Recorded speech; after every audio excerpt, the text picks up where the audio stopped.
Okay, Bio30s, this is our fourth video from our Chapter 11 Nervous System Notes Guide. And we're talking here about the reflex arc. And this kind of puts everything together that we've learned so far, the different types of the neurons, the direction of the transfer of the nerve impulses. And so we're going to take a look at an example of a reflex arc.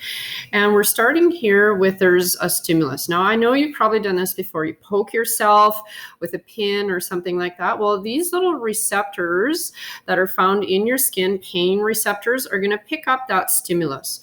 And then they're going to create nerve impulses. And the nerve impulses are then going to be passed to the sensory neuron. Now, we know where the sensory neuron takes nerve impulses.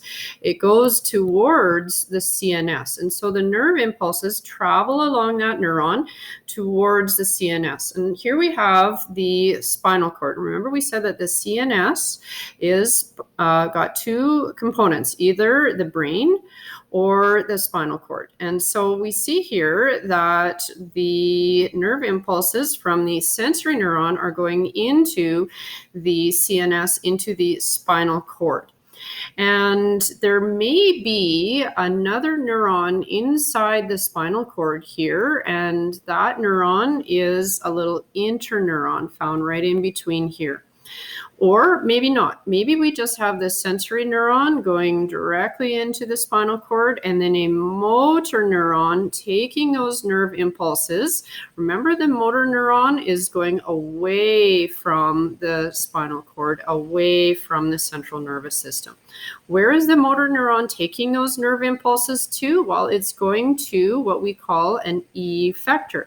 And we've mentioned already what an effector is. An effector is either a muscle or a nerve or a gland. And here is our example where it is a muscle.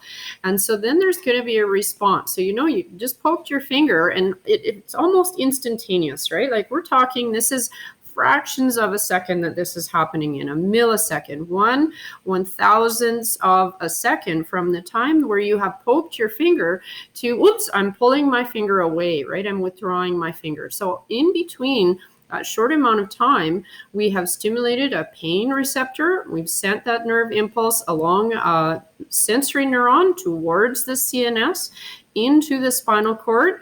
We have sent nerve impulses down a motor neuron to our effector, and then we have a response. So all of this is happening very, very quickly. What I want you to notice, though, is that this is involuntary, right? You don't have to think about it, and the brain is not involved. The brain is not involved. Yes, it's part of the CNS, but is it part of the reflex arc? No, it's not. Nowhere in here are we going to the brain. So guys, you could say this is a real no-brainer. Right? There is no brain involvement. This is all happening in the PNS, right? Remember that the sensory neuron is part of the PNS. The effector and the motor neuron is part of the PNS. The only part that's happening in the CNS is perhaps there's an interneuron in here or the connection between the sensory and the motor neuron, okay? But the brain is not involved in this.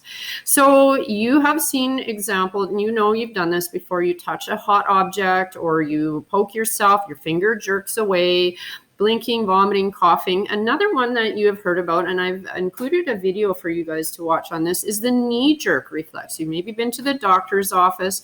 They tap your knee with a little hammer, and then your foot kicks out. And that is to test to see if your reflexes are working, if your sensory neurons are sending information to the CNS, if your motor response is working to send impulses away from the CNS. Okay, so the reflex arc pathway starts out with the stimulus, and then we have our sensory receptor that picks up that information. Then the sensory neuron is going to transmit those impulses to the CNS, and there might be an interneuron in the spinal cord, or maybe it's just one neuron going in and one coming out, and then we would just call this monosynaptic, right? Only one neuron in and one neuron coming out. Well, then it goes to the motor neuron. The motor neuron takes those messages, the impulses, away from the CNS. Where to? Well, it's going to go to an effector, like the muscles in your fingers. And then what do? Well, you are going to move your finger away. So there's the response. Remember, do we see the brain in here anywhere? No. This is a no-brainer. Your brain is not involved. Is the spinal cord involved? Yes, that is the part of the CNS that is involved, but there is no brain involvement. Later on, maybe, let's say that you like curse or something. It's like, oh, dummy, you know, like I shouldn't have done that, right? And so then maybe you feel pain afterwards. That sensation, that interpretation is happening after, but it is not part of this reflex arc. Okay, and so you can have impulses going from the spinal cord up to the brain, but this is not part of the reflex arc. The reflex arc is just this diagram here and this little pathway written out in words: sensory receptor, sensory neuron, possibly an interneuron, motor neuron, effector, and then response. Okay, so that's it for our Chapter 11 Nervous System Notes Guide, and you can check your answer keys on here, do some practice questions on nervous system questions, and also on the reflex arc, and you'll be good to go. All righty, talk to you later.